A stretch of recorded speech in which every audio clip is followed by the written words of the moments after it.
In the shimmering, deceptive heat of Hollywood, power is the only currency that never devalues. By the mid-1950s, John Wayne wasn't just holding that currency, he was the bank. But being at the top meant more than just having a high salary or a famous name. It meant standing in the crosshairs of other titans who were just as hungry, just as ambitious, and just as dangerous.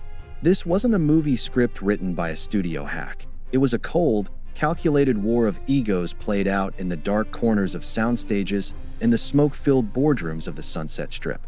Hollywood was a jungle, and everyone, from the lowliest extra to the biggest studio head, wanted to know the answer to one question: who was the real king of the pack? To understand the magnitude of John Wayne's reign, you have to understand the era. This was the golden age, but the gold was starting to tarnish. The old studio system was cracking, and independent powerhouses were rising. In this chaotic transition, Wayne stood like a monolith. He didn't just survive the change, he dictated its terms. But leadership in a town built on vanity is never uncontested. The most legendary tension, the one that insiders still discuss in hushed tones, was the friction between the Duke and the chairman of the board, Frank Sinatra. Two men, two different worlds, and two massive shadows that threatened to eclipse everyone else. Sinatra ruled the night, the music industry, and the Las Vegas Strip. He had the Rat Pack, a loyal circle of followers who hung on his every word. But when Sinatra stepped onto a film set, he was stepping into Wayne's territory. The air in the room would literally change when these two giants met. It wasn't a loud confrontation. It was a silent, heavy acknowledgement of mutual power.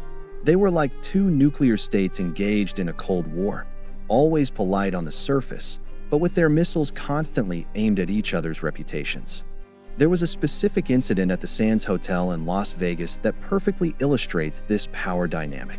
Sinatra was the king of the casino, but when Wayne walked in, the gravitational pull of the room shifted. Sinatra reportedly watched from his VIP booth as the crowd parted for the Duke. It was a high-stakes chess game played in the dark. Wayne didn't need a pack to back him up. His mere presence was an army. While Sinatra used his influence through whispers and favors, Wayne used his through sheer, unyielding will. They shared a mutual respect for the weight they both carried, but their personal philosophies were like oil and water.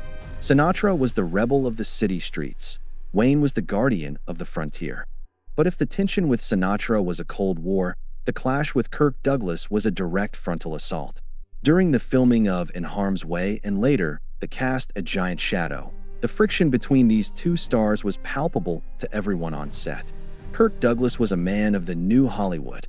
He was intense, he was a method actor, and he wasn't afraid to portray characters who were morally ambiguous or even weak. Wayne, the staunch traditionalist, found this approach offensive to the very idea of cinema. There is a story that has become part of Hollywood's hidden history. After seeing Douglas play a particularly vulnerable and flawed character in one of his films, Wayne reportedly cornered him in a private moment. He didn't offer a polite critique. He gripped Douglas's arm and said, "Kirk, we don't play these kinds of parts. We don't show the audience a weak American man. They don't want to see us crawl. They want to see us stand tall." For Wayne, acting wasn't just a job or an art form. It was a responsibility to the American myth. He saw Douglas's modern sensitivity as a crack in the fortress of the American hero, and he used his iron fist to try and hammer it back into shape. The friction wasn't limited to his co-stars. Wayne's interactions with directors were legendary. Even John Ford, the man who discovered him and treated him like a son, often found himself in a complex power struggle with the man Wayne had become. On the set of their later films, Wayne wasn't just an actor taking direction. He was a producer, a consultant, and a political force. He would often challenge Ford's creative choices if he felt they undermined the dignity of his character. This was a man who had spent decades building a brand before anyone knew what branding was. He knew that one wrong scene, one moment of uncharacteristic weakness, could destroy the bridge he had built with the American public. Consider the case of The High and the Mighty. Wayne wasn't just the star. His company, Batjac, produced it. During production, he acted as a shadow director, often overruling the credited director, William Wellman, on key aesthetic and narrative points. He wanted the film to feel heavy, serious, and unmistakably American. He demanded that the shadows be deeper, the dialogue more sparse, and the music more heroic. He was molding the medium to fit his vision. This wasn't simple ego. It was an obsession with excellence and a deep understanding of what made a movie a John Wayne film. He created an atmosphere of absolute, unquestionable loyalty on his sets. He had an unofficial stock company of actors and crew members, men like Ward Bond and Bruce Cabot, who knew exactly what the Duke expected. If you were in the circle, you were family. He would pay your medical bills, help your kids through college, and ensure you always had work. But that loyalty had a price: absolute adherence to the Duke's rules. You didn't talk back to him, you didn't bring personal drama to the set, and you certainly didn't question his political stances. He was a benevolent dictator, ruling his kingdom with a mixture of generosity and a terrifying, silent authority. Wayne's influence also extended to the casting offices of the major studios. There are stories of him vetoing actors for roles because they didn't share his American spirit, or because they had been too vocal in their opposition to his political beliefs. He viewed the film industry as a battlefield for the soul of the country. To him, movies were the most powerful tool ever invented to shape public opinion, and he felt a personal responsibility to make sure that tool was used correctly. This made him many enemies, but it also made him the most respected and feared man in town. As the 1960s approached, the new wave of cinema began to crash against the shores of California. A new generation of actors, men like Marlon Brando and Warren Beatty, were bringing a different energy to the screen. They were loud, they were messy, and they challenged the status quo. They looked at Wayne as a relic of a bygone era. But Wayne didn't blink. He didn't try to adapt or get with the times. Instead, he forced the new Hollywood to respect the old guard. He became a lighthouse in a shifting sea of cultural change, unyielding and immovable. He showed them that while trends might fade and cool might change, true power is timeless.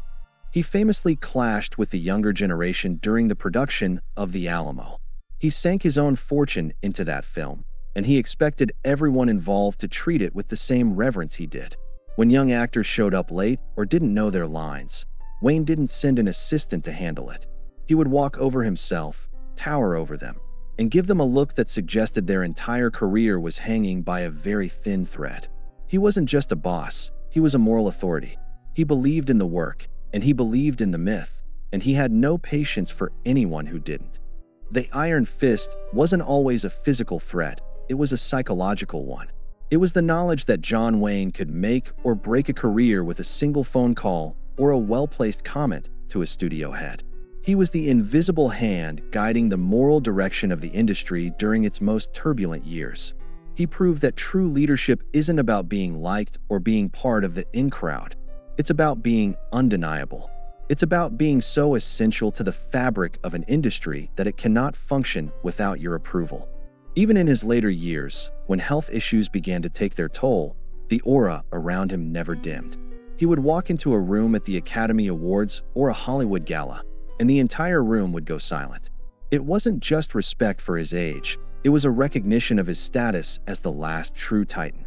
He had outlasted the studio moguls, outfought his rivals, and maintained his dignity in a town that thrives on destroying it. He had tamed the wild heart of Hollywood, not with tricks or fads, but with the sheer weight of his character. When you watch his films from this era, you can see that weight in his eyes. He wasn't just playing a commander or a sheriff. He was playing himself, the man who tamed the wild hearts of Tinseltown and remained the undisputed master of the game. When the dust settled on every ego battle, after every whispered rumor and every behind-the-scenes power struggle, only one image remained standing tall: the Duke.